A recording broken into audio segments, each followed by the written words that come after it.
So 5 years ago, over 260 months ago, 1,825 days ago, and one vision we had.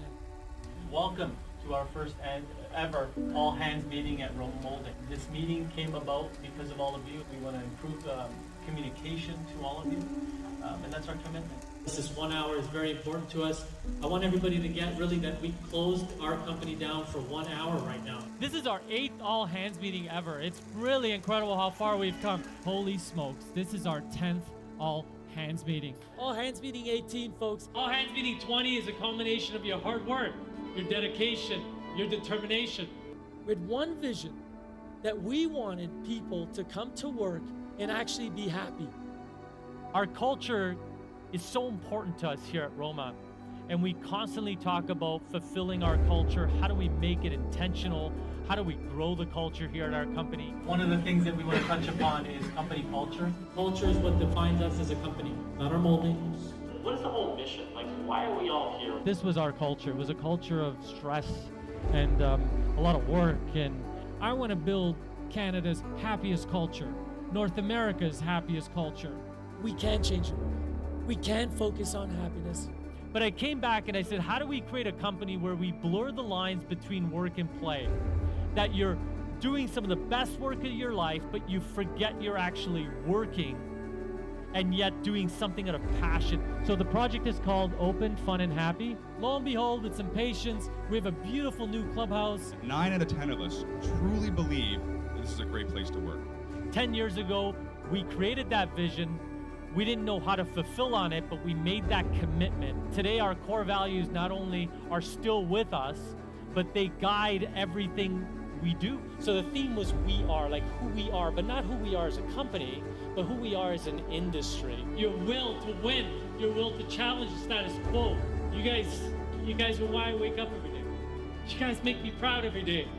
To challenge what other people would say is unachievable. That it is National Custom Framing Day. Welcome to season 2, folks, of Tuesday Talks with Tony. And let this be a tribute to everybody out there who believes, something's impossible. Nothing's impossible when you bring together great people. And you're the reason why we have 20 all hands meetings. You're the reason why we have 30 years experience in people working at our company. Joanne's been with Roma since 1992. I am so grateful to Roma. It changed my life. You're the reason why we designed beautiful molding. 17 amazing new products. The best collection year to date. This, folks, is our new Roma Moulding experience. You're the reason why we answer calls the way we answer them. And let this be a tribute to the people watching that Roma is strong. Stronger than ever.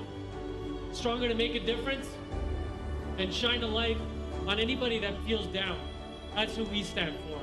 And our newest brand is called Roma Wish. We want to do mission work, but unfortunately we're unable to do it due to COVID-19 restrictions. And so we created Roma Merch. And we just called it Roma Day. And it's our mission for 2023 because this is certainly the best damn company in the industry. This is certainly the company that challenges the status quo. And this is certainly the company that moves, inspires, and wows the world. All hands meeting 22, 28, 30, folks. 37 is on, and it's live. 38, folks. All hands meeting 39. 1, 2, 3. Roma! Have a great show. Have a great show.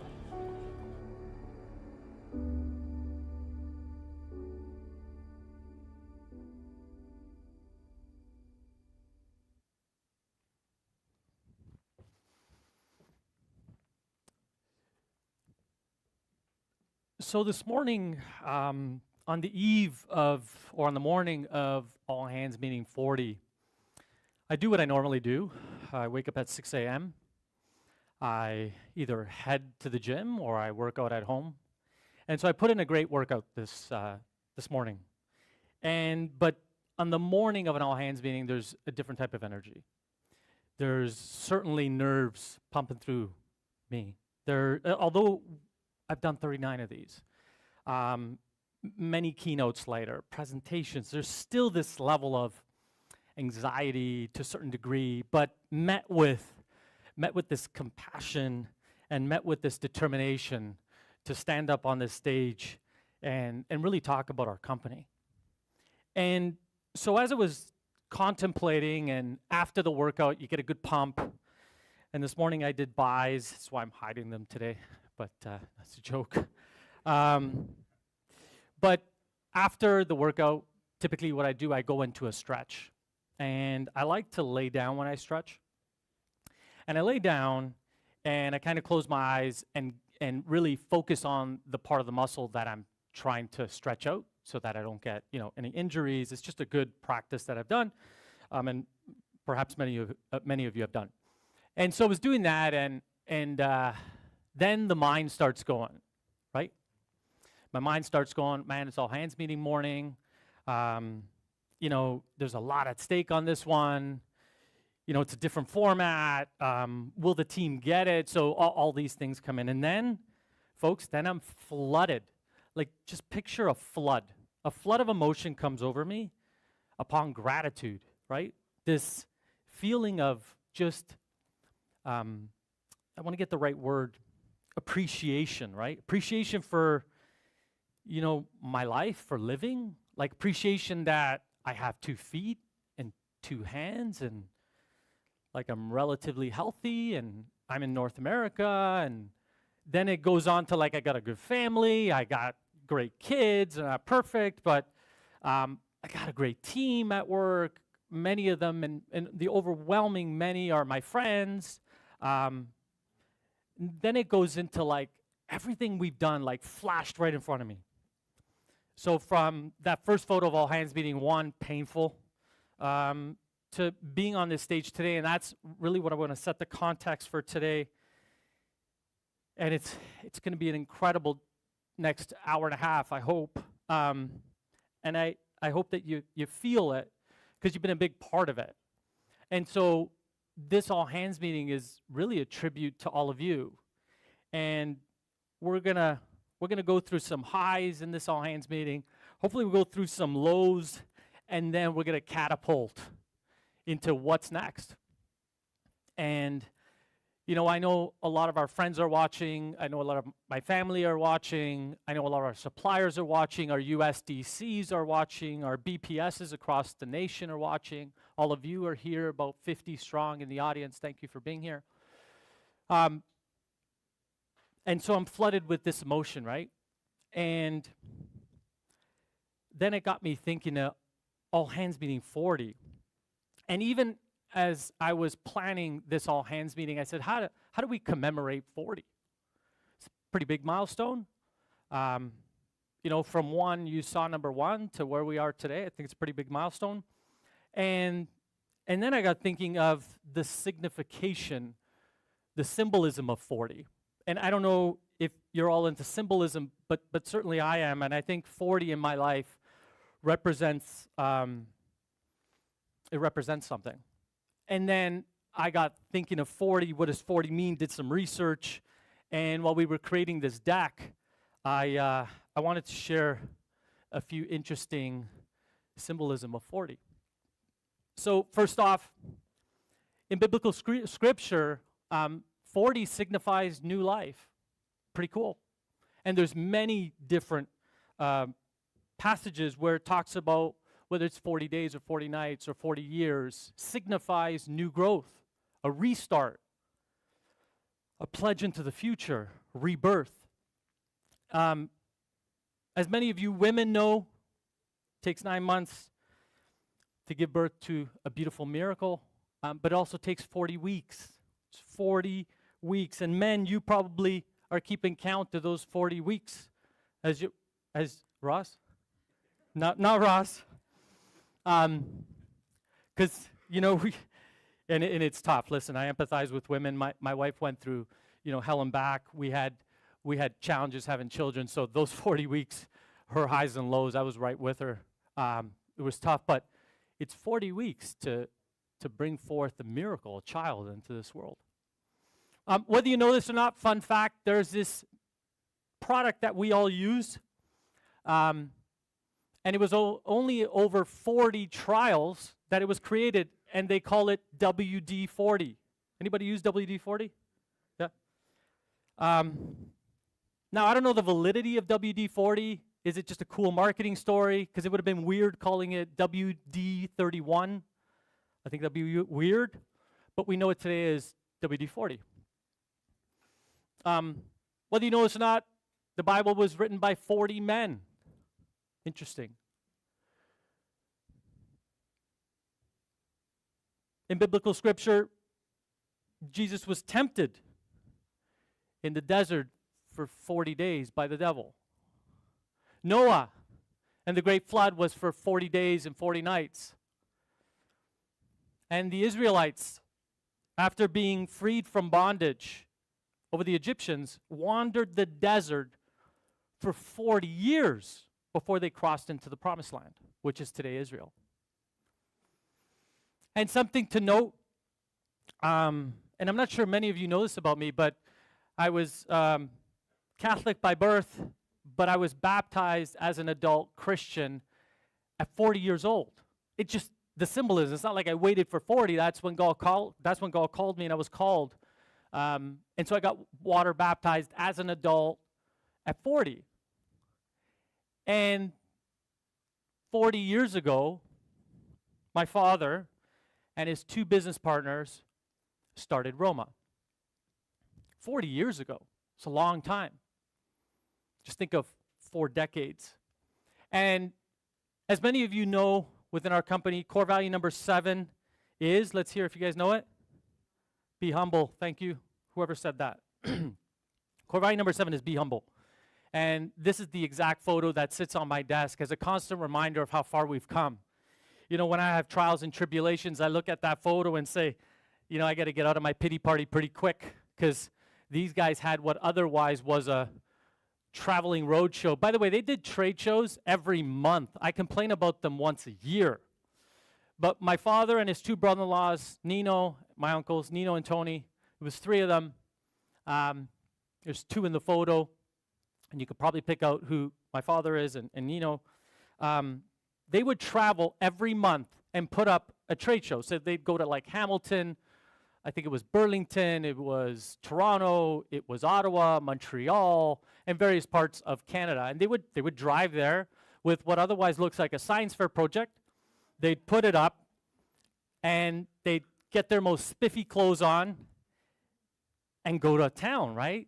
And I'm just constantly enamored by their will, by their determination, because what they were, while they're smiling here, I always say to my wife, don't mistaken my smile to mean everything is good.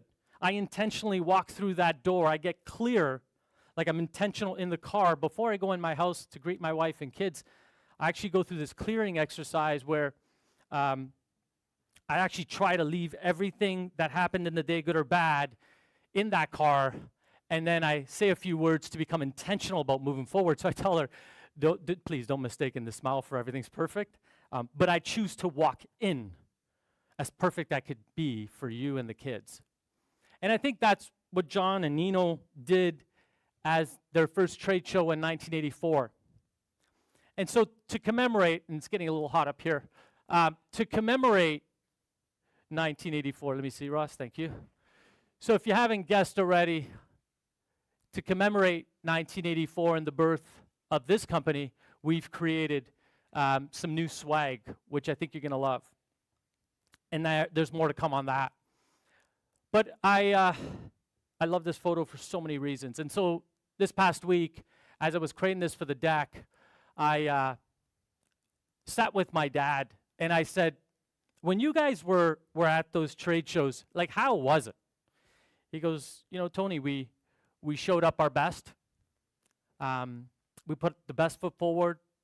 We always wanted to be the best. And his quote to me was, my dream, and I'm quoting, my dream was for Roma to be the best in the industry, not necessarily the biggest.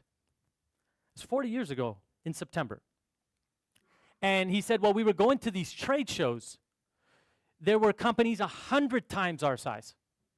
well overfunded than us. We rubbed two pennies together from our mortgage, that we took out some money out of our mortgage, over leveraged on our mortgage because we believed. And it's easy to say now, but there were a lot of sleepless nights. But as you recall in the photo, there were smiles, right? He had to show up his best in order to achieve what he otherwise wanted to achieve as a dream, right? And so I asked my dad, but what the heck made you do it? He said, I had a dream and I had faith that I could do it. And I'm like, okay, that sounds good. So then a lot of things are going through my head, right? And so I'm thinking about all my dreams, all my aspirations, what I want in my life. And then I try to instill, to have my kids dream big. Like, what do you want to achieve in your life? Because, left to their own devices, the world is a really rough place today. It is not inspiring at all. You have to look for the inspiration. There's pieces, but the overwhelm, you turn the TV on, and it's not an easy place to be. So I want to let you in on a secret of mine. Some of you know it, some of you don't. So I hope you enjoy this. So I call it living my best life. And I don't know when this happened in my life, but it happened. So I lived my life backwards, and I call it living my best life. By the way, super intentional on how I live my life. I try to not let anything just haphazardly happen. Now, life happens, right? I could leave here, get in a car accident, life's over. Like, it could happen. And now everybody's knocking on wood and stuff. But the reality is it could happen. So living my best life, what do I do? So here's what I do. I take the average lifespan, which is 80, the average lifespan of a white adult male in North America. I minus the time I've been on the planet, which is about 46 years next month, and time left. It's a pretty easy equation. Now, for the young ones, like Sasha in the room, she's like, I got tons of time. For this side of the room, kidding, a little different. But what does 34 really look like? So 34, and I bring this up at every event, and my family's like, oh, here he goes. So 34 years, actually, I look at it not so much in years, but I look at it in summers. Like I have 34 summers left. That's it. It's not infinite. Oh, and by the way, I'm going to give you a big fact. So for the fact checkers on the internet and on Facebook, whether you know this or not, everybody in this room is going to die at some point. Anybody want to challenge that? No? Okay, cool. And many of us don't think about it, and that's okay, right? I'm not here to judge. But if you do, and I want to share with you, you could unlock some, like the potential you have in you that will like shock you. And I say this because I asked my father, I said, like, how big did you want to be? Because you're like, I want to be the best. What does the best mean? It's arbitrary, right? He's like, Tony, what I wanted maximum 10 employees. 10 employees, I'll hang it up, we'll celebrate, and we'll chug along. That's all I wanted. I mean, how many times do we sell ourselves short on our dreams, right? How many?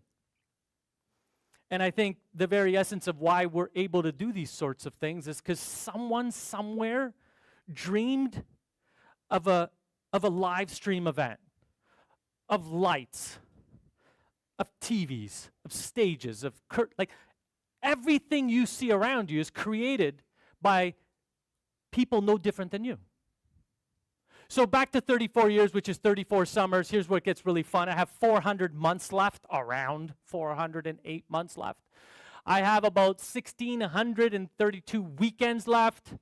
I also have about 12,000 days left, and you might think that's a lot. And this one's cool, about 300,000 hours. That one's fun, because every hour it's like one less, one less, one less.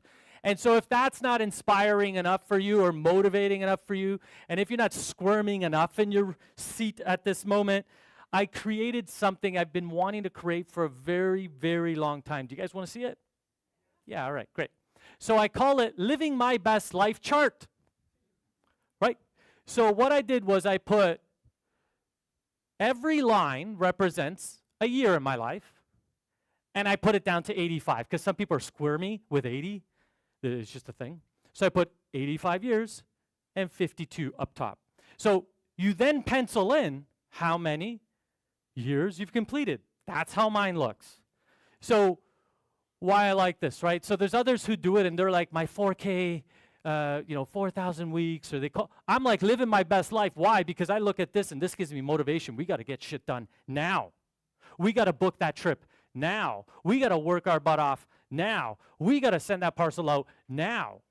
And this is barring everything goes perfect. Like everything, like that you're not in a plane crash or like, your feet get chopped off because something happened. And Sasha, I know it's a bit squirmy. But who knows, right? We just witnessed what happened with COVID, right? COVID was a beautiful motivator. I mean, it was horrible for so many reasons. But what I got present to is people would say, the world will never shut down. Oh, yeah? I think we witnessed that. And so if this is not good enough, what I did was I included the youngest person in our company. I'm not going to say their name, but they're 20 years old. Our youngest person in the company is 20 years old. That's how their chart looks. And then I've added another chart on this side. And if you've guessed it, I thought I heard someone say it. This is Michael Pilata's chart. Where's Mike? Where is he? Oh, there you are. And I personally have them for you. It's in the art shop. We'll print it. I'll sign it for you. All kidding aside.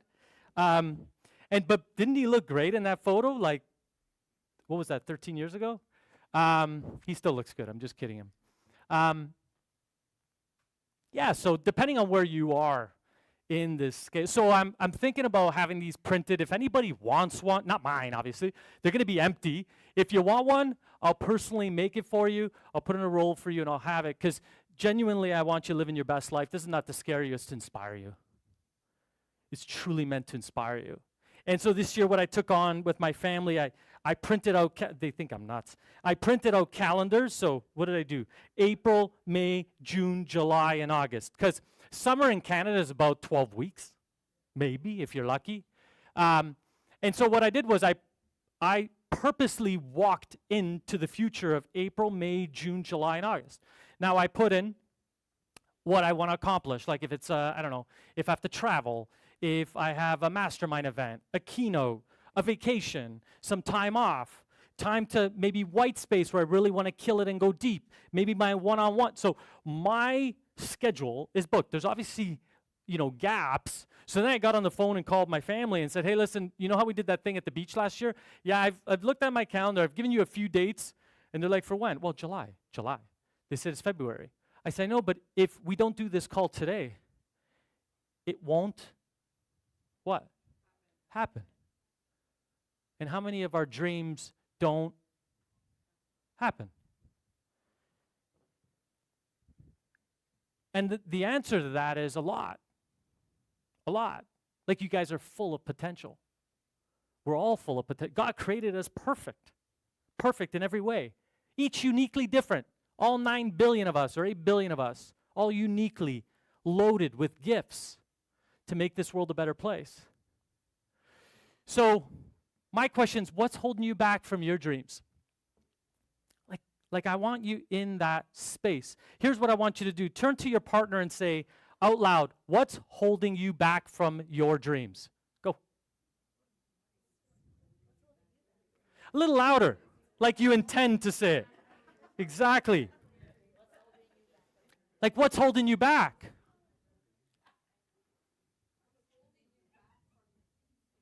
Yeah, it's what's holding you back from your dreams. It's a great inquiry, right? Next time you're at the dinner table, you take your family out, ask them, what's your dream? What's one dream? Like, what are you talking about? Let's talk about the Maple Leafs or something. I don't know. Let's numb out. Let's talk about,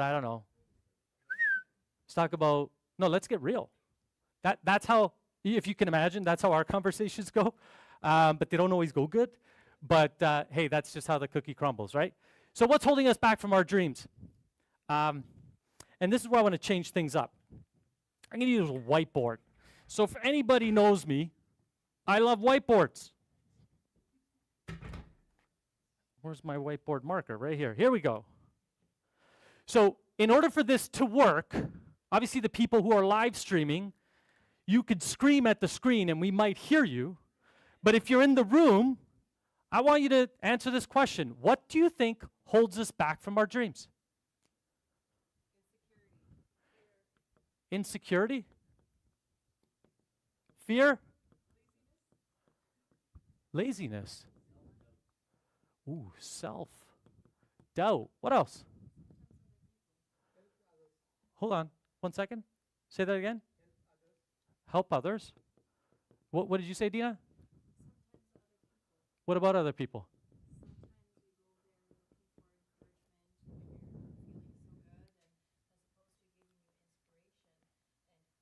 Yeah. So judgment. Interesting. Or better yet said, maybe the fear of looking bad? Yes? So at the root, thank you very much, guys. You did amazing. So at the root of it all is one thing. At the root of all that, what do you think it is? Fear. This 4-letter word, fear. Little word, one of the smallest words. And what I heard was, and I want to unpack this today. What I heard was, there was the fear of failing. How many people want to do something, but they're scared they're going to fail? Thank you. Thanks for being honest. Yeah. How many people know somebody who has these great dreams and ambitions, put up your hand, that knows somebody that is paralyzed by fear? Anybody? Yeah. Fear of failing.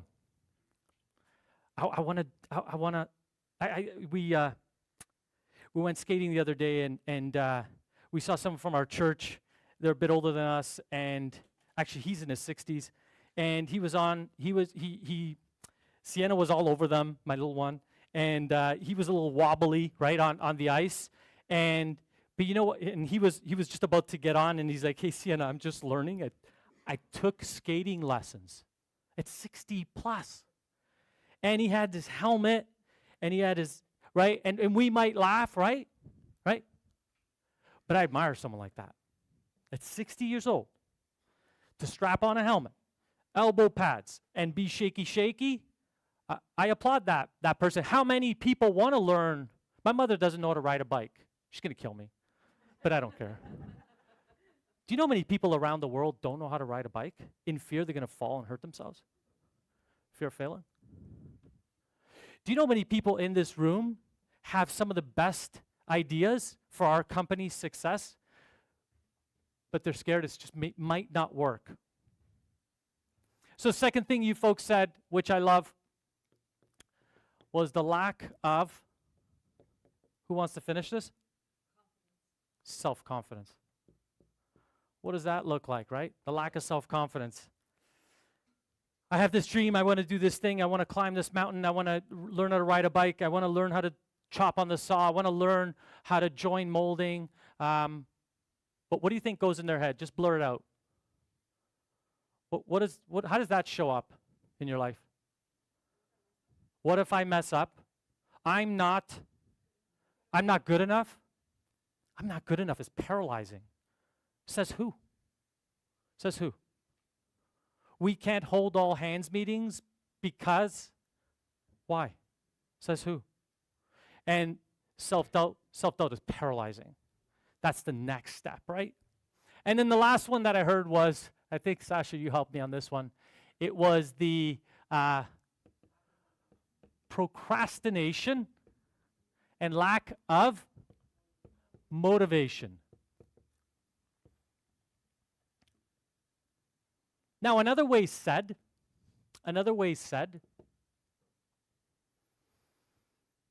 it's where do I start? I want to climb this mountain. Where do I start?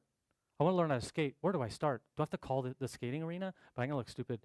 And then I'm scared I'm going to fail. And then the kids are going to look at me, and I look like an idiot. And no one's wearing a helmet. And then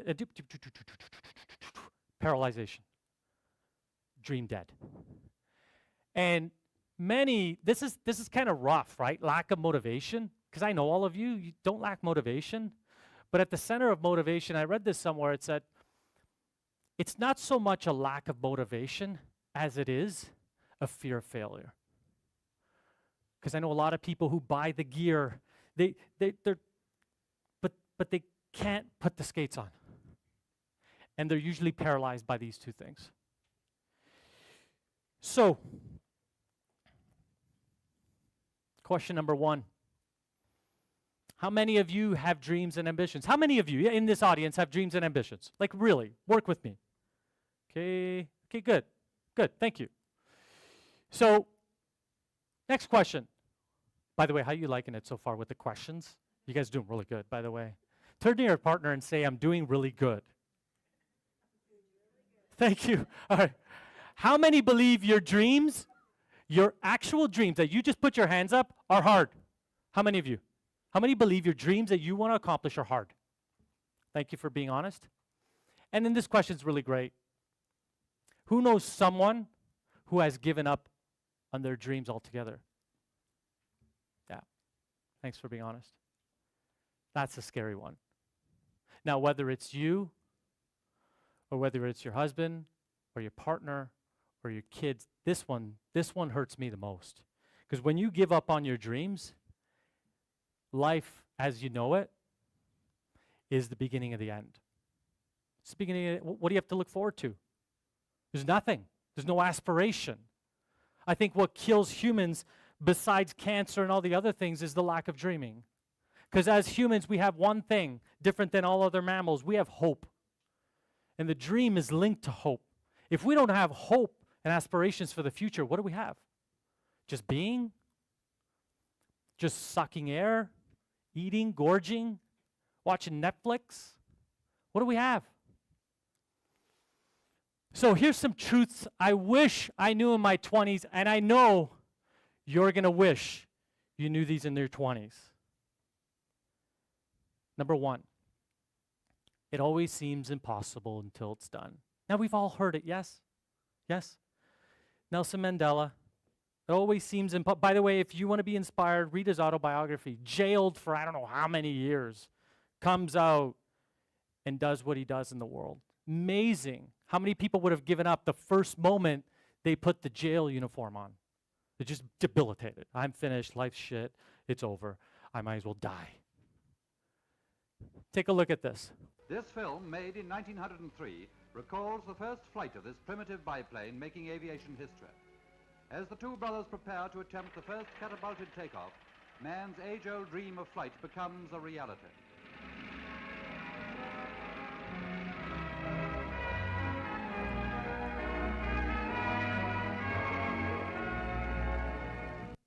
So I love this quote, and this quote goes by this. I don't know who said it, but the airplane was once a stupid idea.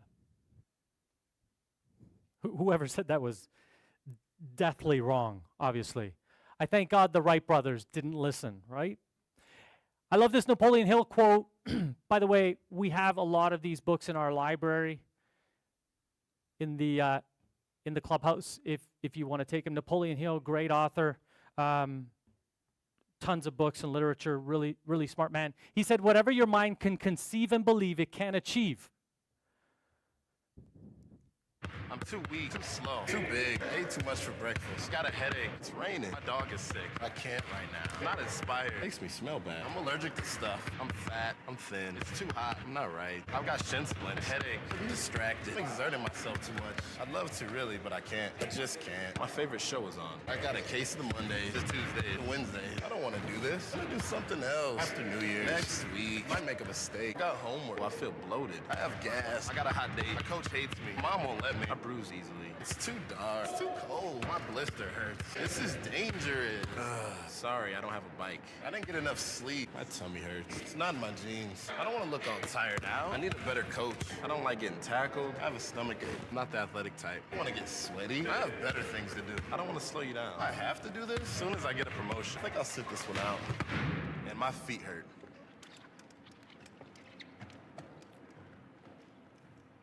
I don't think I need to say anything more there. Yeah, because if you put it in your mind that you can't achieve it with the 27,000 excuses that we all give ourselves. By the way, I want to premise, we all have them, including me. But it only takes one kind of beacon, one spark to start the fire. And if we could catch ourselves in the, it's too cold, it's too hot, I'm tired, she said this, he did this, we did this, it's snowing, it's raining, it's cloudy. If we could catch ourselves imagine what we could do. And lastly, I love this quote. Believe you can and you're halfway there. By Roosevelt. Take a look at this.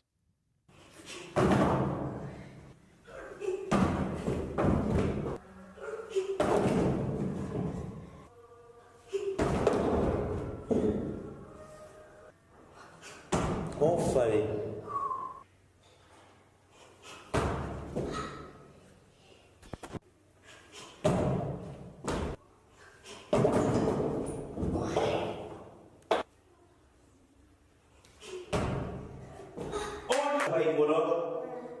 미준이야.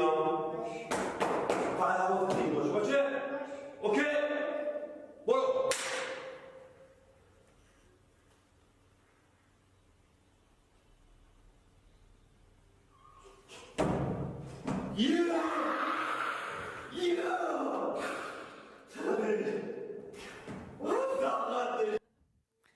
And so, love that video. Just love it for a billion reasons. But it's incredible. This is one of my favorite videos ever because the difference from stumbling 20 times, number one, she didn't give up. Little beast, she didn't give up. And for whatever reason, because she's probably, I don't know, 4 years old, would you say? Some 3, 4 years old. She didn't give up, and her dad is like, or that, you know, it could be her teacher. I think it's her dad as the way she's embracing him. The minute he went there and kissed her, showed love and affection, and then, which I do to my daughter, I get, okay, sweetheart, I always tell my daughter, I say, anytime we go somewhere or I drop her off to school, I say, hey, she turns around, remember, I know Dad, be a leader. And I touch her bum, and she's like, Dad, you can't touch my bum anymore. I'm getting a little old for that. But at least she's not saying, Dad, really be a leader. But it's amazing what happened when the Father came and he proved to her, like, you can do this. Just a little encouragement. Just a little encouragement. Amazing things happen when you give a little encouragement. So the question here is, what's stopping you from achieving your dreams, your goals, your aspirations? What's stopping you from taking that one step? We've identified it's fear. It's a 4-letter word.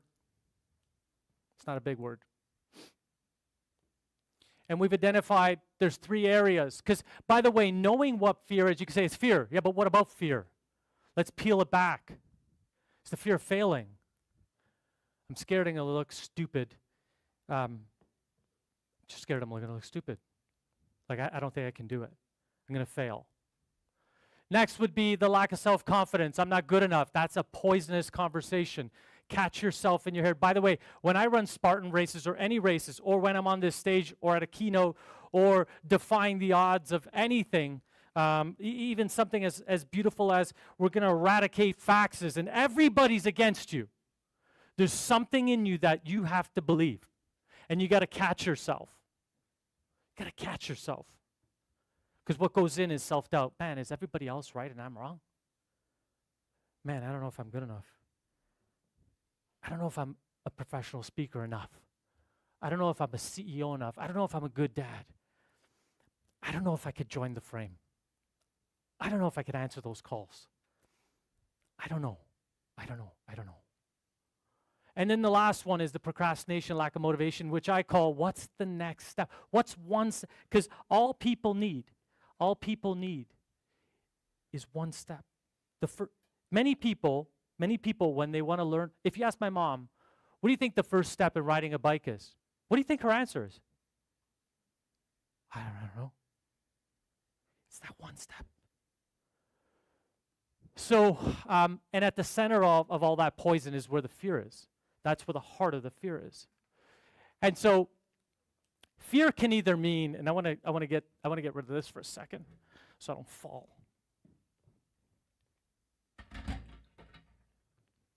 So fear can either mean, these are the acronyms I want you to see.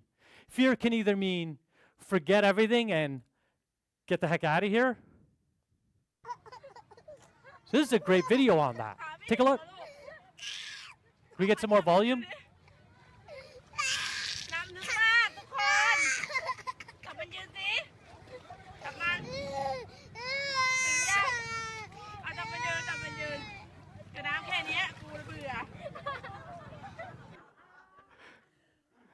So, can anybody make out the language?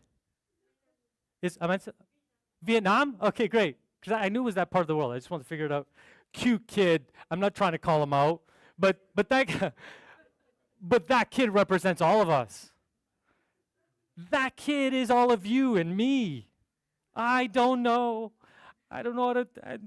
Tony, the guy, and I'm like, what are you looking at me for? I don't know.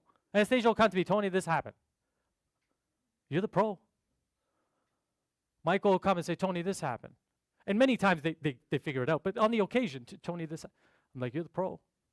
Or in the back, how do we cut this? And I'll say, they got it.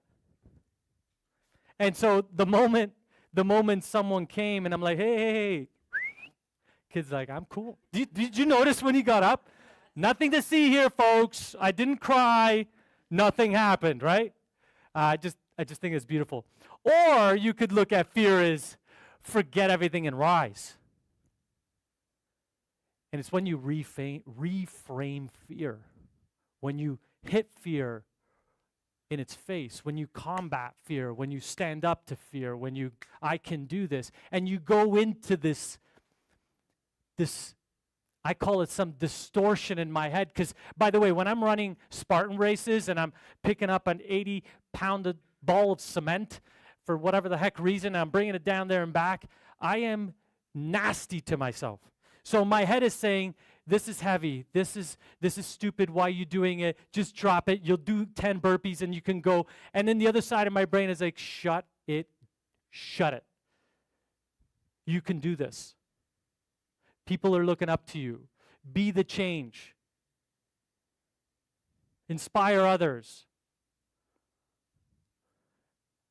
And so I put this up here. Because if you ever seen a sunrise, by the way, how many people have seen a sunrise? Yeah, right? When you go to the beach, when you're on vacation, everybody does that. Let's wake up at 5, right? And we all, and by the way, Instagram right now is flooded with who's annoyed with vacation pictures from Instagram? Yeah, right? I'm kidding, they're nice. But just like a few less than 37,000 photos of you and the kids. So, but if you ever see a sunrise, it's one of the most inspiring things in the world. And I don't know about you, but it reminds me that day in, day out, the sun will rise no matter what. No matter what. Might be behind clouds, but it still rises. And that's kind of how I look at dreams. That no matter what, we have what it takes inside of to overcome that. We're created with it. We possess it. We all do, by the way, not you or just me. We all do. And so you might be thinking right now, so why is Tony telling me I got 37 Thanksgivings left before I'm going to die? That fear is going to grip us and we're not into, self-discipline and we got to shut out the naysayers. It's because that's the theme of this all hands meeting. And I wanted to change the concept of this all hands meeting, specifically for 40. And I wanted to take this moment and invest it in all of you, including me, to remind ourselves how far we've come and the challenges together we've overcome.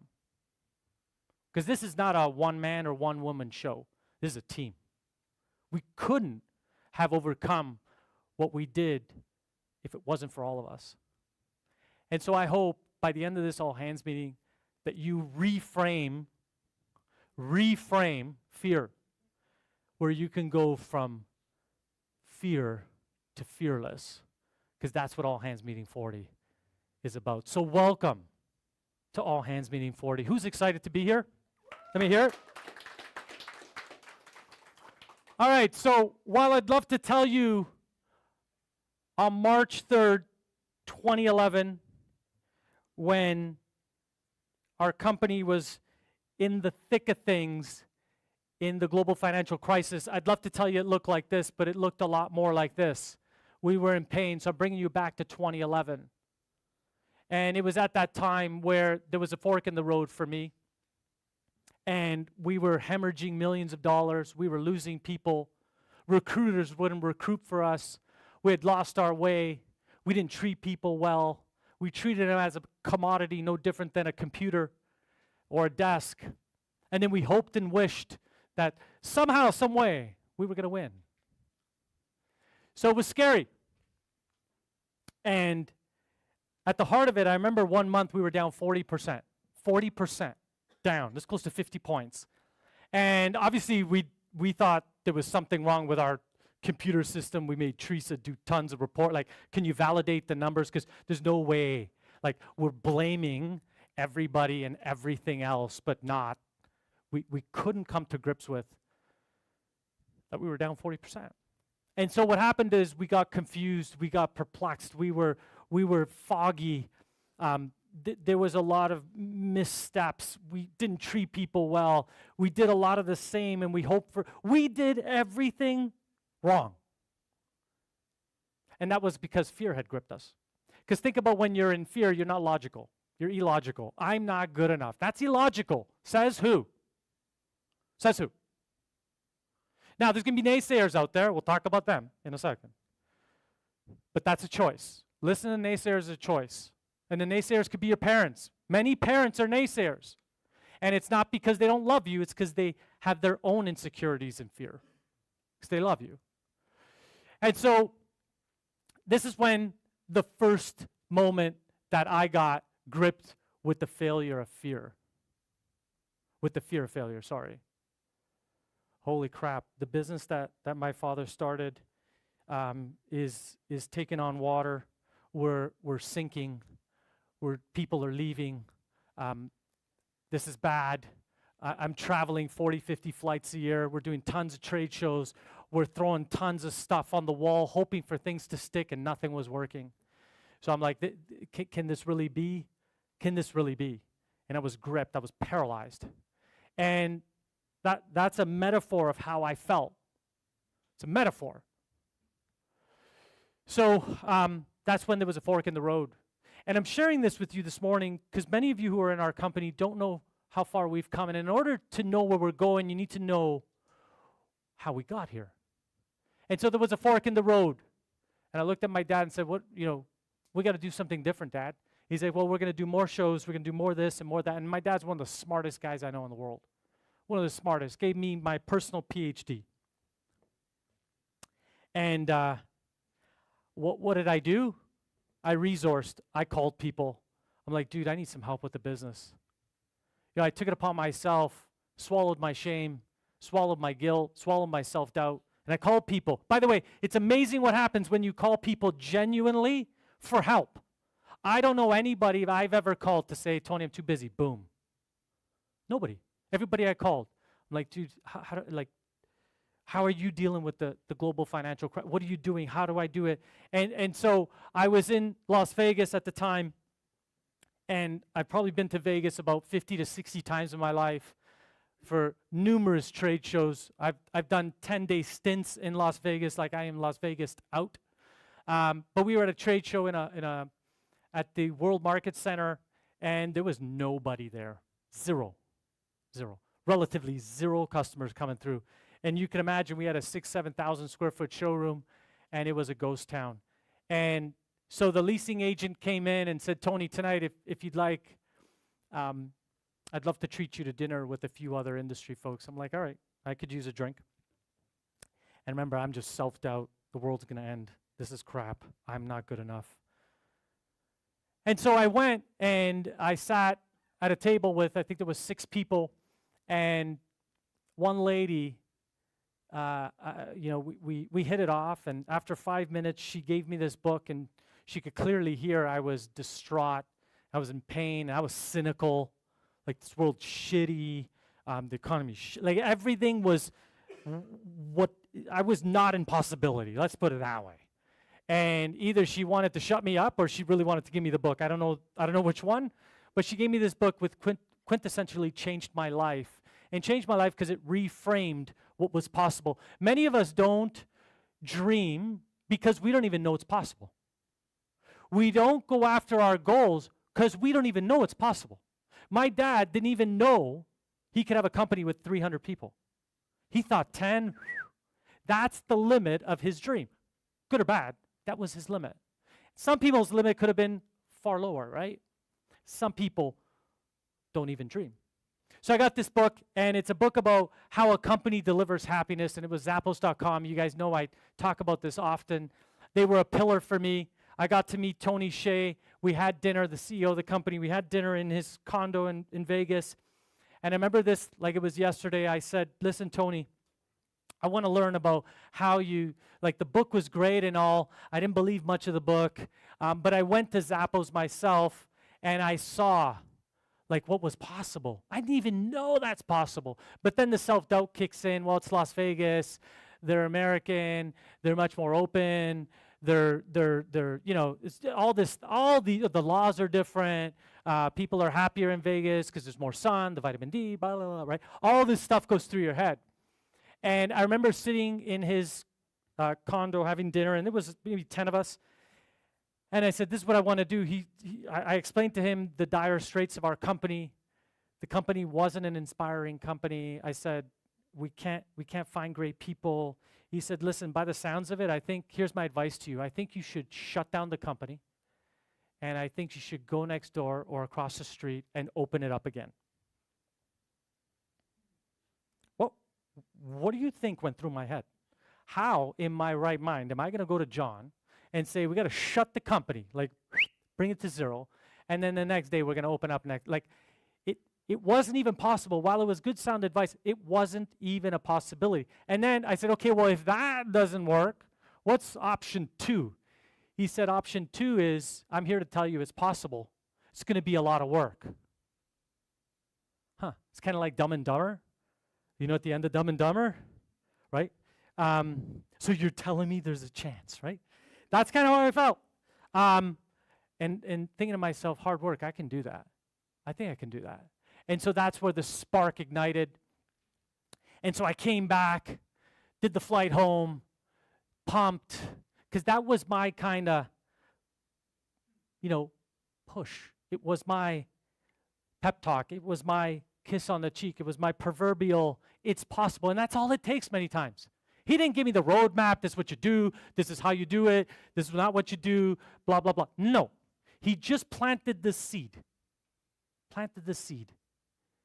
And in that seed, he said, it's possible. That's all I needed to hear. How many of you, all you need to hear is it's possible? How many people come to you with these grandiose ideas? And even we're guilty. You're crazy. Forget about skiing and snowboarding. You're going to break your legs. We do that, right? It's intrinsic in us. Like it's just a natural. And you know why we do that? We're scared for them. So I came back, and that's when the second part kicked in, right? Because first was, oh my God, this company's going to fail. And then I came back, I'm like, yeah, I want to do this. I spoke to John. We're going to do this. And I'm like, am I good enough? Can I do this? What are people going to think? This is stupid? Is it worth it? It's a lot of hard work. What for?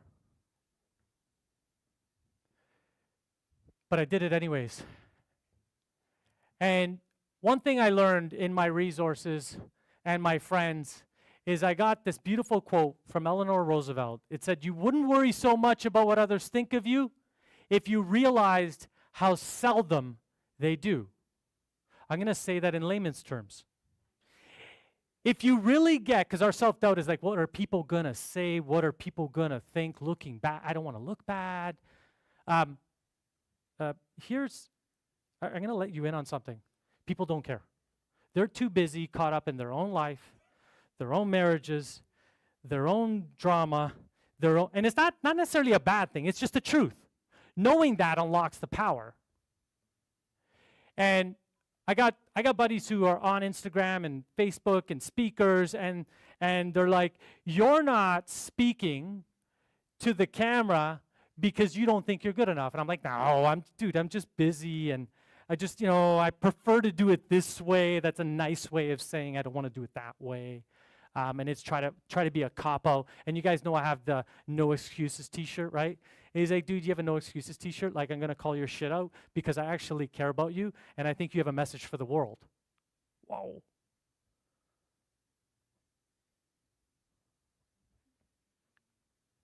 That's all it is. Just little. Now, it was truth. Now, here's the other thing. People don't like the truth. Now, I learned something else. You can be a truth and be an ass, or you can be truthful with grace. But either way, it's still truthful. The grace way, I'm learning to be better. Would you guys agree? Yeah, you're getting better? Nobody? Make me feel better? I'm going to have, what is it? I'm going to have the lack of self-confidence. I'm getting better. I'm not perfect. But yeah, I realized that everybody's caught up in their own world anyways. And maybe I could be a beacon for someone else. And so then I got caught up on these Instagram kind of visual wisdom, and it talks about growth and those limiting beliefs. Like, and by the way, growth is whatever your dream is in your head. Like, what's a dream? Anybody have a dream they want to spit out? What's a dream of yours? Anastasia, what's your dream? Okay, great. What's your dream, Sasha? Anybody have a dream? Like, what's a dream you know someone has? So say it, say louder. Yeah, beautiful. So Sasha wants to be a lash tech and wants to start her own business. Amazing. That's what those balloons are. Now, you have some limiting beliefs around that. I'm too young. Maybe, and I'm just paraphrasing, and maybe they're not true, but just for the sake of the argument. What is one limiting belief, if you don't mind working with me? Yeah. Where is it? Number one, fear of failure. It's a great dream, but I'm scared I'm going to fail. And then how am I going to get the money? And then can I support myself? And then is it stupid? And there's so much competition. And they're smarter than me, bigger than me, prettier than me, skinnier than me. Yes? Probably not all those, but my limiting belief at this time was, can I do it? Like, can I do it? Do I have what it takes? And looking back on this photo, that photo's ingrained in my head. That's March 3rd, 2011. I want you to know something. That morning was no different than this morning. That was 13 years ago. All hands meeting 1. If I tell you that I went through those emotions of fear to the point where I wanted to throw up, like I wanted to puke, literally puke. So I had the fear of failing. I don't know if this is going to work, and riddled with that. Then I had the riddle of self-doubt and self-confidence. Am I good enough? Can I have this? Does Michael believe in me, and Joey and Christine? Like, are they just going along with the motion? Or like, is this? And then I got it's stupid. This idea is stupid. You know how many people reached out to my dad privately and said, it's a stupid idea. Your customers are going to be upset that you shut the company down. It's a dumb idea. They'll roll it back in 6 months. Tony's doing this because Tony wants fame. Like, all this nastiness. Nasty. And that's probably what some people, but Sasha, she's young and she's gullible and she maybe might. Yes? Oh, she doesn't know what she's saying. She's going to try it and then she'll go back to her job. Yes? I don't mean that, but that's probably what happens out there. And then people, when I'm trying to learn how to skate, they're going to think I'm stupid and I'm dumb and I shouldn't be doing this and I should have better things to do and my helmet is stupid and Tony's zipping by me and he's an ass. Like, because that's what we do. So I want you to know I felt like puking right there. Like the word, and by the way, this wasn't a live stream. It was a conference call. It was a conference. Hey, guys, and you heard it. Do you see the computer there? I think it was, and beside, and it was on one of those little pedestals we have, and then the phone, and then we were talking, and it was perfect. It was perfect. Could we have imagined? Could we have imagined how far we've come as a company? And thank God you guys believed in me. Many didn't. I'll tell you what showed up, because you guys don't know this. But I want you and I want the world to know when you're up to something big, you're going to get people punching you in the face. You're going to get it. If you don't, it's not big enough. And if you don't, then reconsider what you're doing. But let me tell you, I got ridiculed. It was horrific. And think about what you're going through. I'm trying to share parallels. So we did it, and just like this, folks, I kid you not, if you see this is before we removed all our offices. It's maybe 25 feet from here. 25 feet from here. We made that declaration. And so here's what showed up. So I'm like, hey guys, and I remember it was like yesterday. I said, hey guys. I came and I said, and you could watch it. It's live. It's on our YouTube. It's painful. I said, it's painful. I can't watch it. Mel has to edit it without me watching it. But I remember what I said. Still 13 years later, I said, listen, we failed you as a company. We didn't put you first. In fact, we put you last. And you know that. And that's why we're where we're at. And I remember saying, and I'm sorry. And at that point, I said, I can't make any promises here today. The only promise I will make, and it's more of a declaration, is that I want to build Canada's happiest company. In fact, one of North America's happiest companies, with people so vibrant that the ideas flow from just the aura and the essence of who they are. But I said, I'm going to need one thing. I'm going to need your help. I'm one guy. I'm not that smart. I'm going to need your help. And, well, you know the rest. But what showed up was this. We had oh my goodness, Tony. I'm so happy you woke up. I'm so happy that you said that. I'll be with you. That was like 3 people. Just want to get that straight. Then we had these guys. You know what these guys are called? Who? No, we'll get to the naysayers. These were hey, Tony, that was a good speech. Who wrote that for you? It was good. That drama class in grade 9 worked out for you? But I'm watching you. You got 6 months. I'm watching you. And I'm okay with these guys. I call these guys on the fence. They're on the fence. 1 foot in, 1 foot out. I'm okay with these guys. But then these guys showed up. These are the naysayers. And that's a nice way. We have other terms for these people that we can't broadcast or YouTube's going to shut us down. Okay? But we know who they are. These are the naysayers. These are the people who otherwise show up to do one thing and one thing only, destroy dreams and ambitions. That's it. And actively work to disengage, to dismantle anything that's possible. That's it. They do nothing else. By the way, they chain themselves to the desk. I'm not going nowhere. You want me out, blah, blah, blah, blah, blah. Right? Well, the one thing I was told to do is if you want to win at anything, if you want to learn how to skate, if you want to learn how to, ride a bike, if you want to learn how to become sober, if you want to learn how to kick drug addiction, if you want to learn, surround yourself with the right people. And so that's what we did. That was step 1. And so step 1, I went after these guys, the naysayers. And that's why I'm so intentional on who we pick. And that's why you guys are so amazing at picking the right people. We're not perfect at it, but we're really good. And so went after them. We had, at the time, we let go of 21 people. Year 1, we had 17 lawsuits on this head. And I like to say we dealt with all of them in a nice way. But I knew that if we didn't make that call then, we wouldn't be here today. So sometimes it takes a few steps back to really fly, take the leap, call it what you want. Sometimes you need to take the step back. And so number 3, this is the number 3 part. So we got rid of those, and then we're like, now what? This is the fun part. So it's not a procrastination. It was, what do we do next? Where do we go? So now they're all gone, and everybody's like, holy shit, he fired 20 people. What do we do?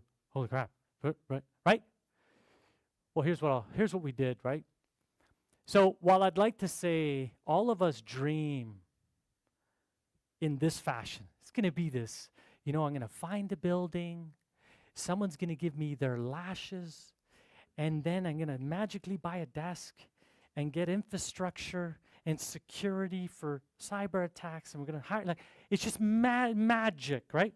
Like, that's what we, by the way, I think this way too sometimes. I'm less delusional, but it still happens to me, right? I think it should look like this.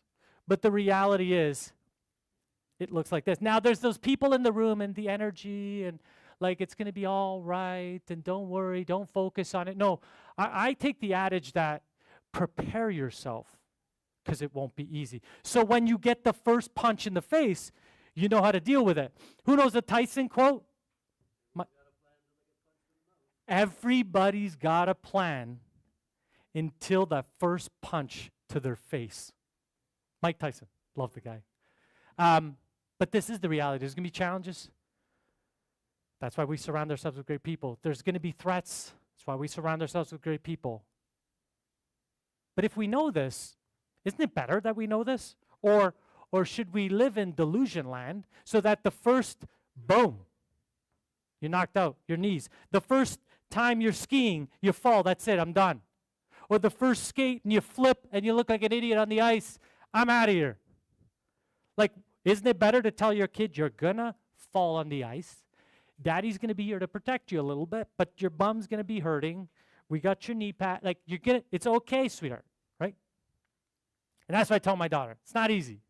Dance is not easy, sweetheart, and her coordination is a bit interesting. But I said, if you want to win, sweetheart, you got to practice. You got to become better. You got to try your best. Hey, give it everything you got so that you know in your head, I gave it everything I got. Not I'm going to try my best. No, give it everything you got because you can't lie to yourself. You can lie to me, but don't lie to yourself.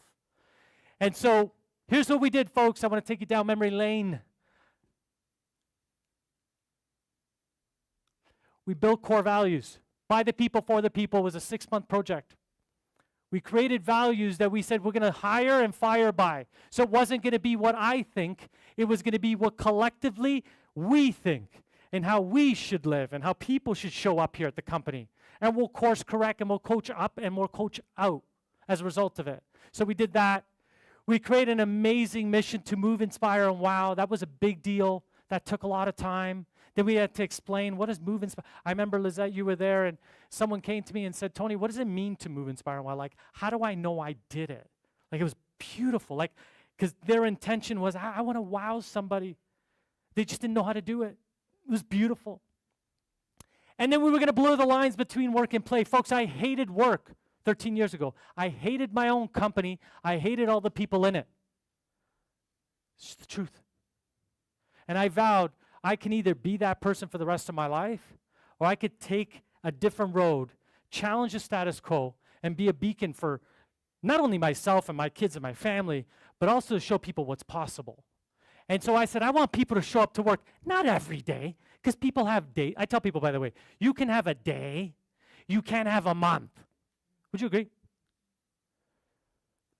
And by the way, I always tell people as well, Tony, I want to talk to you. No problem. What's up?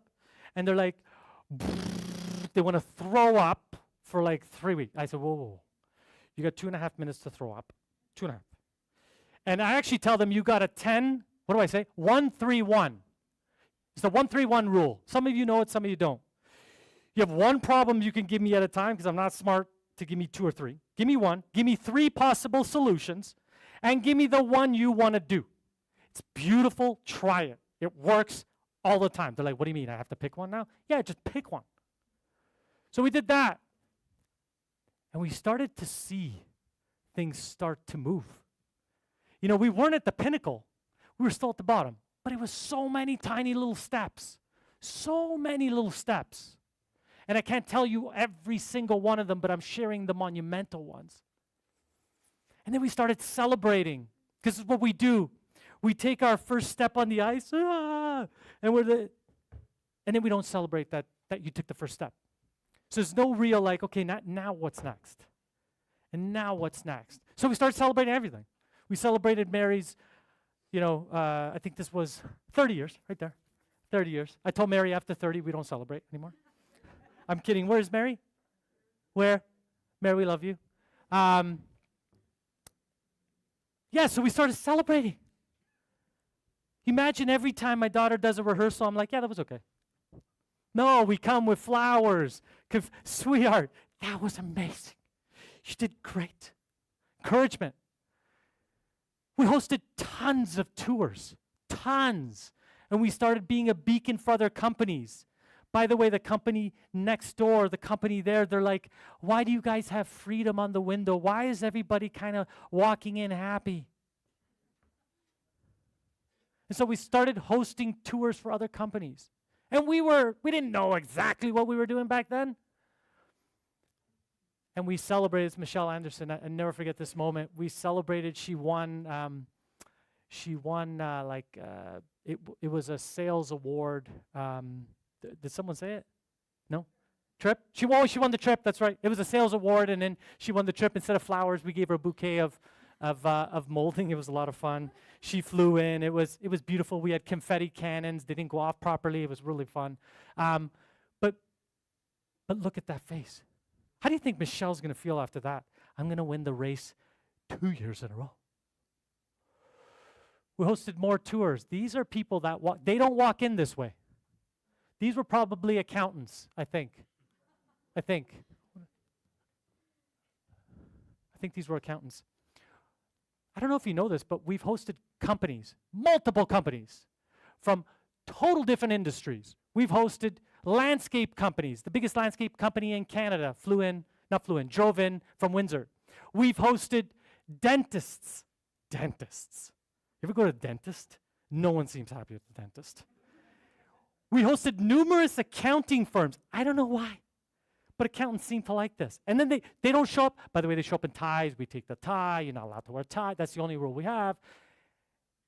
But look at the smiles. Now, when I first said, hey, we're going to host tours in the company, and I remember talking to our dev team, and I said, hey, can you make something on the website that says there's 3 types of tour, the free tour, the medium tour, and then the tour you pay. But it's a full day tour. People are going to come. We're going to work with them. They could sit with me. We'll coach them. And by the way, it's $100 a person, and that $100 is going to go directly to Roma Wish. Rewind to that photo. What do you think they said to me? What do you think they said? Thank you. Right? But I didn't care because I believed it in my heart. There was nothing that was going to stop. They say the hardest thing to stop is the will of a man or a woman. Hardest thing is the will. When someone wants to win, it's the hardest. What else did we do? We hosted tons of all-hands meetings. I think this one was in the warehouse. By the way, I don't know if you know this, but we stood in the warehouse, right? Dusty. It's so dusty, I can't breathe. It's too hot. It's too cold. It's winter. I'm freezing. Like, we heard it all. We forged on. We invested heavily in infrastructure, like in the technology of manufacturing. And I know Enzo's here, but Enzo would always tell me, well, Tony, like, I don't mind cutting the molding, but if the molding looked like this, or if we could do this, and if we could fix the quality, and we could do this. And we did over the course of the last 13 years. We've become a lot better. Our return rate is minuscule to where it was in 2011. And then something magical happens. You start to become contagious. You ever notice you want to hang around people who are bubbly and nice?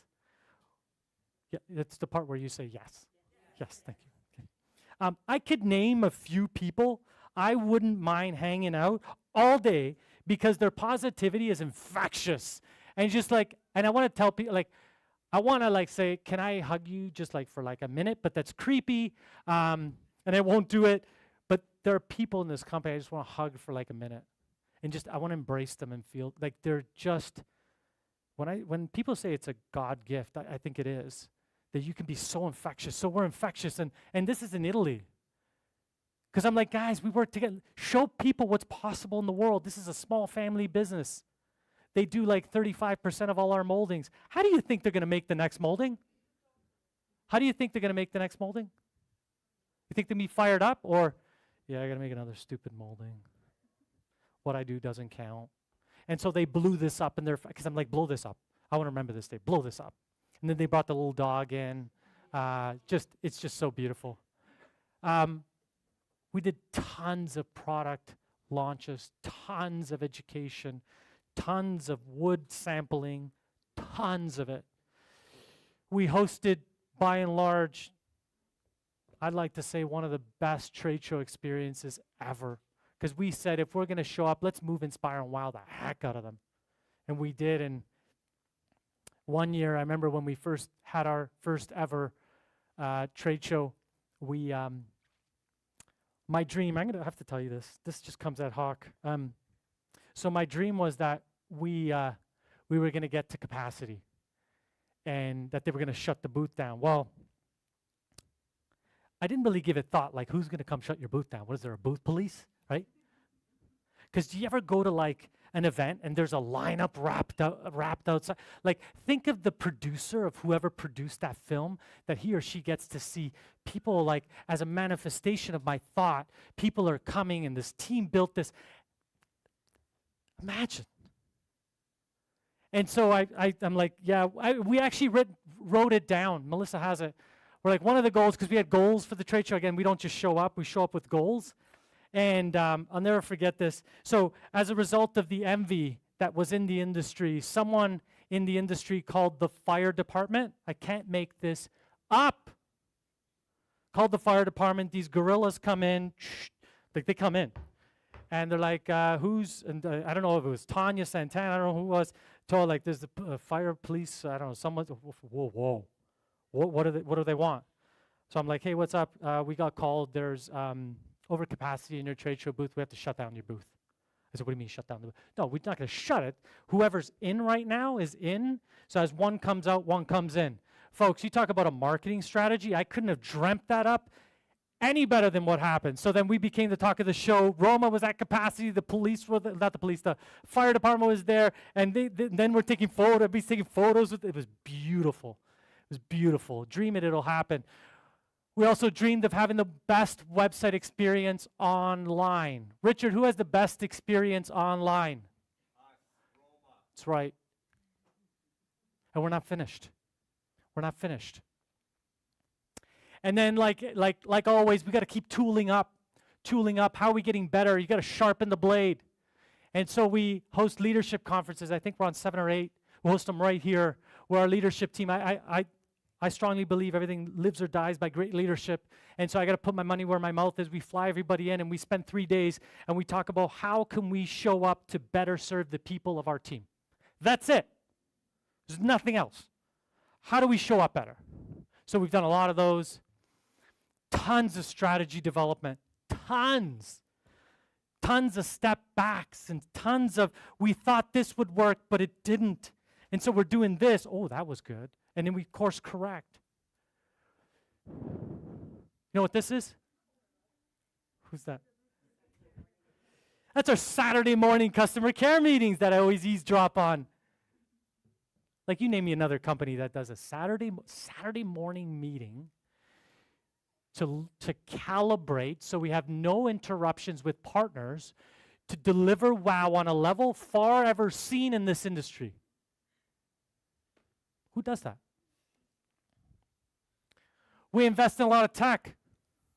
Look at my dad. It's like Christmas. He's 4 years old. We just bought a new machine. I could have bought a Porsche instead, but we bought a machine. And by the way, I don't care about Porsche. I was so giddy that we got this new equipment. We got it in LA too. It's beautiful. Here's the gentleman that came in, and Teresa and Jerry and Joanna are in the back. They're all like learning. They don't want to touch it yet. But if you see them today, press the button, things flying. It's beautiful. We really doubled down on art and fulfillment. We were never in the art and fulfillment game. We put our heads together and we said, how do we become better as a team?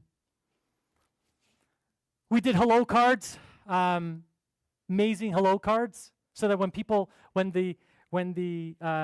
someone's not there, it's still not vacant. We get to see your beautiful beacon of a face, right? And we bring people together, no different than this. We shut our company down for an hour or two. You know, we used to get like death threats because we're shutting the company. Like, don't you know my molding? Do this meeting on a Friday night. I'm like, yeah, that won't happen. But we bring people together. People that have had relationships for, some of them go on 18, 19, 20 years, right? And lots of flights to Atlanta, to our beautiful team in Atlanta. New Jersey, our awesome people up in Jersey. To LA, to the beautiful people in LA who, are undergoing now a transformation with Art Shop. Not easy. I'm wearing my No Excuses shirt because I'm like, guys, I know it's not easy, but we can do this. And these two beautiful women that have been with our company for a long time, let's say, just hold the fort down. I love taking photos like that. And then on top of it all, I always think we got to be giving back.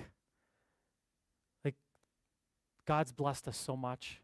How do we give back? Like, there's so much hate in the world. There's so much injustice. And we created Roma Wish. And I don't know about you. Take a look at that photo,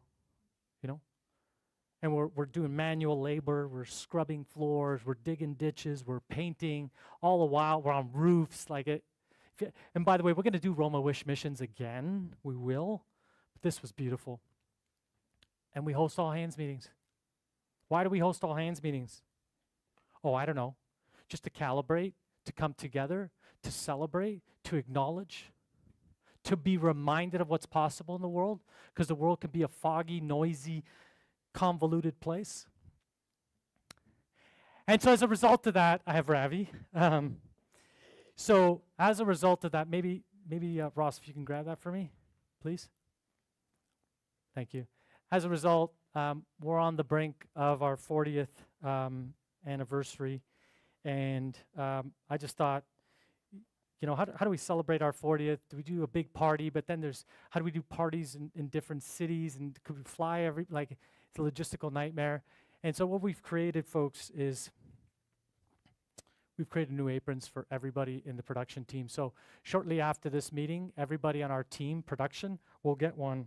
And it says, hello, my name is, so you can personalize them, and you could sign them and put your name. Because, what we have right now in the office is our hello cards, and we've been racking our brains. What can we do for production team? We don't want to leave them out.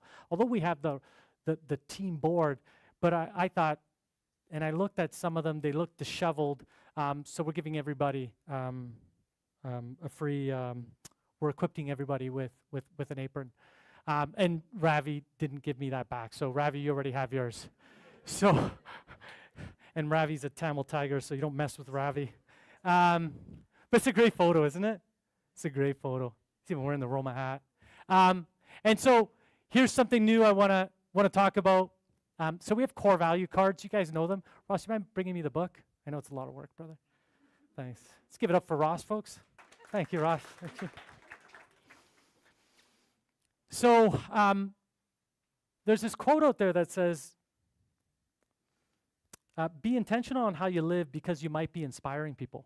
You might not even know. Like halfway around the world, in some other country, in 5 years, someone watches this all hands meeting and says, I think I should do that for my company. Or my family business is on the brink of, collapse. Or I'm in fear. Wow, what's stopping me is self-confidence. Wow, I can overcome that. So just so you know, over the last 13 years, we've inspired so many people. And so a buddy of mine wrote a book, Never Lose an Employee Again. Isn't that a cool book? His first book is Never Lose a Customer Again. And his second book was Never Lose an Employee Again. In this book, he points out our core values. He's like, a lot of people live values, God bless, but not many people do it like Roma. They live them, they breathe them. It's right here. And there are other books that we've been in, which I think is cool. And so as a result of that, we've also inspired other companies to create core value cards. Other companies that send me their core value cards. Tony, as a result of your team, like, I came to you, I saw what I saw, and oh man. And they have the 2 why you're awesome. Isn't that cool? From and the date, and it's bring passion, cause possibility. It's because of all of you. By the way, it's not because of me. It's because of you. Because I can make the cards, put them in the nice little, and then you guys don't do anything with them.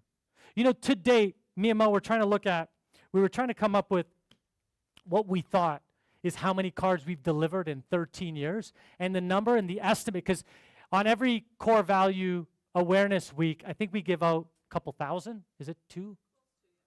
1,500. So we've estimated over 13 years, we're about 50,000 core value cards. 50,000.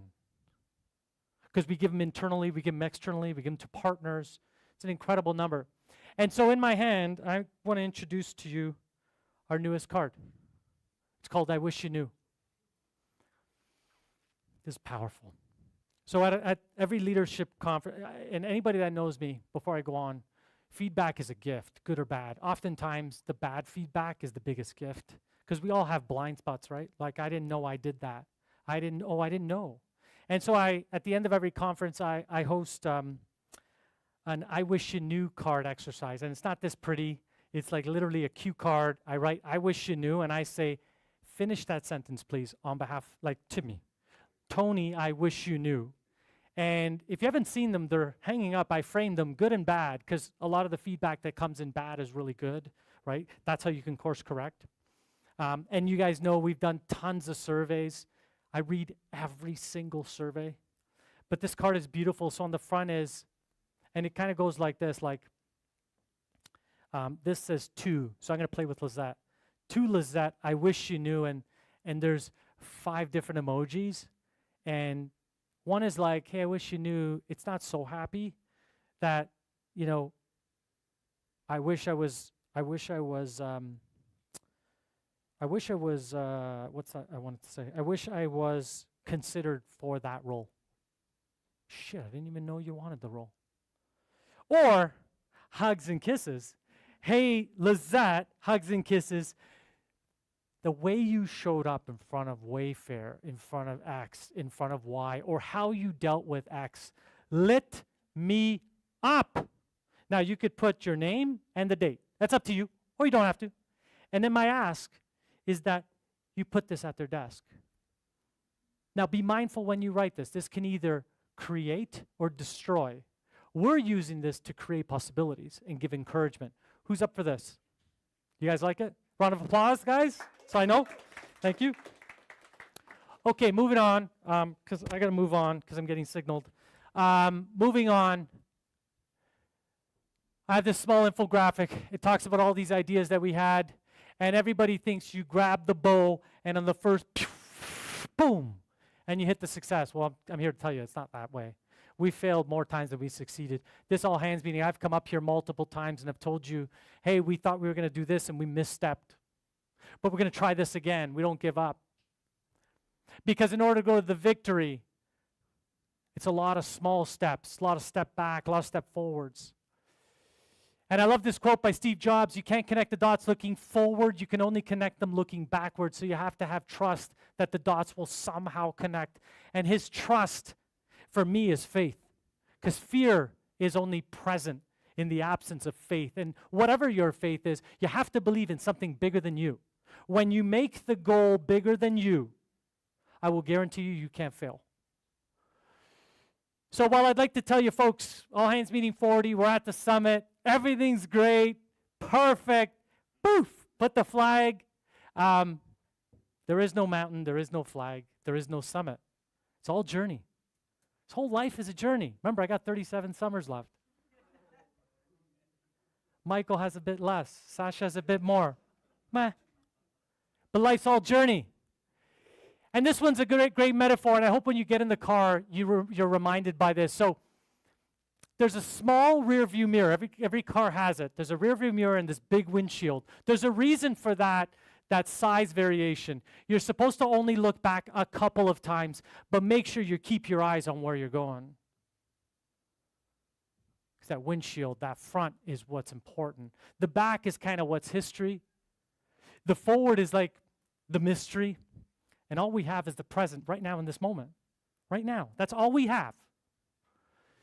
So where do we go from here? This is the fun part. What do we conquer? What are our dreams? What are our ambitions? What's next? SEO. How are we going to invest in SEO? Search engine optimization. And become better online. How are we going to invest in the next generation of products? And I'll tell you something, I'm going to make this declaration. Our July launch that we're creating and is created is by and large the best launch I think I've ever created in my entire life. and is like no other molding we've ever created. So there's a lot of excitement and I'm kind of playing it up because I really believe in this. So we're going to invest in AI. How do we take otherwise menial tasks that people do every day, make the computer do it, and focus team members on delivering more move, inspire, and wow experiences? How are we getting more automated, more efficiencies, better SLAs, quicker lead times? We're going to be doing all that. We're going to be building partnerships both within and externally. We're going to forge better relationships with our partners, our customers, and one another. We're going to welcome aboard tons of people. Monday, we have 2 new people starting. I know Anastasia, she's back there, but she's going to look at, she's going to send some announcements out. I don't know about you, but there's a company in the industry about 20 minutes down the road. They just in our industry, who laid off 9 people. Laid off 9 people. And here we are hiring on 9 people. What's the difference? Isn't everything commoditized? Isn't everything just, they're all frames? There's something magical here, folks. I hope you're seeing something magical about when you believe in your dreams, when you show up to do your best work, and when you curate a ridiculously awesome group of people like you. We're going to do better with benefits and pay. And I want this to be on record. We're going to do better with benefits and pay for all, both in Canada and the United States. And we're going to continue to focus on our internal Net Promoter Score and our external Net Promoter Score. Anastasia's standing by after this. Please fill out the survey. It gives us feedback on how we did and how we're doing so we can become better. And we're going to do more Roma Wish missions. So this year we're going to do another Roma Day. Anastasia's going to put out all the results on what Roma Day looks like. We want, our goal was 160 last year. We hit 192. We have some fun things in store. We want to bash that ceiling open and get more people to experience what Roma Wish, that feeling of what it does. And again, we're going to do a lot of small victories. And we're going to celebrate along the way. We're going to challenge the status quo. We're going to work together. We might take a few steps back. This doesn't mean we're perfect. And we're going to take some leap forwards. Because back to this photo, it all started with one little dream. And I hope that while we're talking over the last hour and a bit, that you're maybe reconsidering your own dream. Maybe you're waking up that dream. Maybe that dream is kind of sitting in your stomach and now it's a bit ignited. And maybe now you have a bit more clarity as to what's stopping you. Because everybody could say fear, but what's at the root of fear? I hope this was an inspiration around what's possible. Because by the way, my dad's formerly educated to grade 8, so he could say, well, there's a lot smarter people than me. And there was companies with 10, 100 times more money and more resources. But he had a dream and he never gave up. I thank God Nelson Mandela never gave up. Who thanks God that Nelson Mandela never gave up? I thank God Martin Luther King never gave up. I thank God that he never gave up. Even though he had death threats to his head every single day. You imagine walking around, going to Fortino's and look all day. But he had faith. That man was faithful and he knew his goal was bigger than him. Terry Fox had a great dream. I thank God. And how many dreams have been spawned, inspired by that one little race across Canada? Rosa Parks, the courage of her dream to defy the odds, to defy being jailed, to defy being labeled. And you know all the labels they got back then, nasty labels. And Einstein, right? You guys know I like Einstein and the creation of what he brought to the world. I thank God they never gave up. And a few all hands meetings ago, I told you about Yeoming Park, right? She's a North Korean defector. She's one of my heroes. She defected from North Korea. What that means is she was smuggled out of North Korea with her mom, sold into the sex slave industry, later sold again, only to be sold to an undercover Christian organization who freed her. And now she lives, she lives in the U.S. advocating for strength and perseverance and never giving up. And she's probably 80 pounds, like literally and I got the pleasure to meet her. I thank God she never gave up and believed in herself. I thank God, right? And so this is a cool photo. So I always think to myself, if I was, by the way, show of hands, who's been to the Lincoln Memorial in the United States? Anybody? I'm going to tell you something. If you ever go to Washington, take a look at the Lincoln Memorial. It's incredible. It's where Martin Luther King stood up and said his speech to an estimated audience of 1 million people. And so there's this plaque on the floor where he stood. And obviously the podium's not there, but there was a podium. And if you watch the video, like, shut off Netflix for tomorrow and watch the speech for 5 minutes. It's beautiful. Bring it to tears. And everybody, if you see, they're sweating. And there's 100 reasons why they shouldn't be there. It's hot. I'm tired. Is he talking so long? Am I going to get a shot in the face with a bullet? Like, tons of shit. But he didn't give up. He sat there and created probably one of the most iconic speeches ever written by a human on this planet. And it's iconic because he had a dream. I have a dream. How many of us have dreams that are locked up? Dreams that could potentially change the course of our life and the life of others who just don't want to take that leap because they're fear of failure. They don't think they're good enough. The naysayers. I don't know what steps to take. And so I hope through this all hands meeting, folks, you got clear on one thing. Fear is this 4-letter word, right? And I thank God that John never gave up to give me a better opportunity.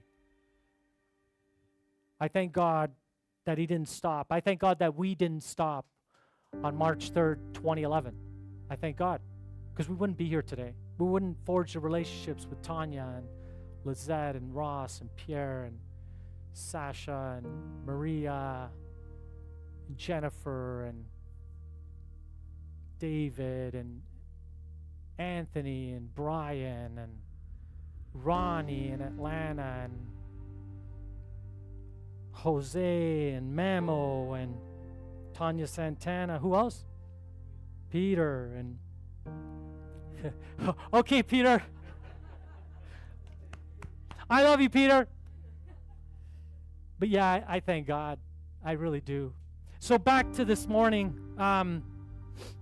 So just struck with an immense appreciation for what's possible. I hope you walk away today just being in appreciation just for living, for being here, for being alive, for your family. And maybe you're going to make that call and tell someone you can do it, or maybe you're going to take that one step. I hope this inspires you, because that's the meaning of this all hands meeting. It's very different than every other all hands meeting. And God put this on my heart, that it needed to be a message. And even if this message touches one person, and there are many watching today who I hope it touches, and I know who you are. I hope it touches you in your heart, because you're meant to do great things in this world. And so where do we go from here, right? Because today really is day one. Every day is day one, right? What's next? What's that journey going to look like? What's the new challenge? What's the new frontier? Here's what I'll tell you, and I'll make the same promise I did in 2011.